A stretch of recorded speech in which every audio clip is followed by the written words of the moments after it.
Hello friends, നമുക്കെല്ലാവർക്കും ഇഷ്ടപ്പെട്ട ഒരു പ്ലാന്റാണ് മണി പ്ലാന്റ് അഥവാ പോത്തോസ്. ഇത് വളർത്താനും നല്ല എളുപ്പമാണ്, കാണാനും നല്ല ഭംഗിയാണ്. അതുപോലെ നമുക്കത് വേഗം പ്രൊപ്പഗേഷൻ ചെയ്ത് പുതിയത് ഉൽപ്പാദിപ്പിക്കാനും സാധിക്കും. മണി പ്ലാന്റ്സിന് ഏറ്റവും ഇഷ്ടപ്പെട്ട വളം എന്ന് പറയുന്നത് ഈ മുട്ടയുടെ തോടുകളാണ്. ഓക്കെ, മുട്ടയുടെ തൊണ്ട് നമ്മൾ ഇതുപോലെ നന്നായി പൊടിക്കുക. കൈ കൊണ്ട് തന്നെ പൊടിച്ചാലും മതി.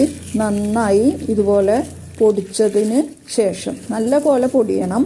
പൊടിച്ചതിന് ശേഷം എന്ത് ചെയ്യാം, നമുക്ക് ചട്ടിയിലേക്ക് അത് ഇട്ട് കൊടുക്കാം.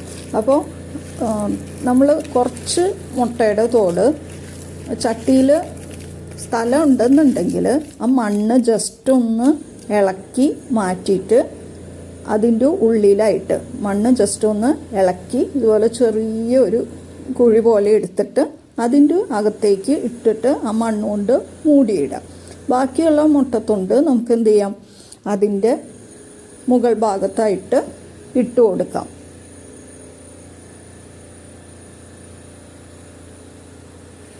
കണ്ടോ, ഇതുപോലെ ജസ്റ്റ് ഇട്ട് കൊടുക്കുക. എന്നിട്ട് വെള്ളം നനച്ച് കൊടുക്കണം. ഓക്കെ, ഇത് ഇടുന്നതിന് മുമ്പും ജസ്റ്റ് വെള്ളം നനയ്ക്കുക. ഇട്ടതിന് ശേഷം കുറച്ച് വെള്ളമൊക്കെ ഒഴിച്ച് കൊടുക്കുകയാണെങ്കിൽ നല്ല ബുഷിയായിട്ട് തന്നെ ഈ മണി പ്ലാന്റ്സ് വളർന്നു വരും. അപ്പോൾ മണി പ്ലാന്റ്സിന് ഏറ്റവും നല്ലൊരു വളമാണ് ഈ മുട്ടയുടെ തൊണ്ടെന്ന് പറയുന്നത്. കണ്ടോ, ഇതൊരു തെർമോക്കോളിൻ്റെ ഉള്ളിലാണ് വെച്ചിരിക്കുന്നത്. എന്നിട്ട് പോലും അത് നല്ല ഭംഗിയായിട്ട് വളർന്നു വന്നിട്ടുണ്ട്. ഇപ്പോൾ നമ്മൾ കണ്ടുകൊണ്ടിരിക്കുന്ന പോത്തോസാണ് എൻജോയ് പോത്തോസ്. നല്ല ഭംഗിയുള്ള ഒരു വെറൈറ്റിയാണിത്. അത്യാവശ്യം വെയിൽ ബ്രൈറ്റ് ലൈറ്റ് വേണം. ഇത് മാർബിൾ പോത്തോസാണ് കേട്ടോ. ഇത് എൻജോയ് പോത്തോസാണ്. എൻജോയ് പോത്തോസ് ഹാങ് ചെയ്തിട്ടും നമുക്ക് ചെയ്യാം. അതല്ലെങ്കിൽ നേരത്തെ കണ്ട പോലെ നമുക്ക് ചട്ടിയിലും വയ്ക്കാം. ഇത് മാർബിൾ പോത്തോസ് നമ്മൾ ഒരു ചട്ടിയിൽ വെച്ചിരിക്കുന്നതാണ്. അപ്പോൾ ഇത് നല്ല ബുഷിയായിട്ട് നിൽക്കുന്നുണ്ട്. ഇതിങ്ങനെ വളർന്നു വരുമ്പോൾ അതിൻ്റെ അറ്റമൊന്ന് ജസ്റ്റ് വെട്ടി കൊടുത്താൽ മതി.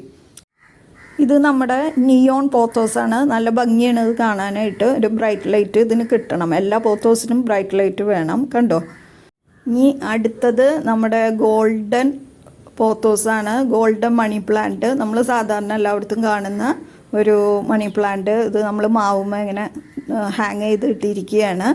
അപ്പോൾ പച്ചയും മഞ്ഞ കളറും ഒക്കെ ആയിട്ട് ഇതിനും അത്യാവശ്യം വെയിൽ വേണം. എല്ലാ മണി പ്ലാന്റ്സിനും ബ്രൈറ്റ് ലൈറ്റ് വേണം, എങ്കിലേ അതിൻ്റെ ആ ഒരു കളറ് അതിന് കിട്ടുകയുള്ളൂ.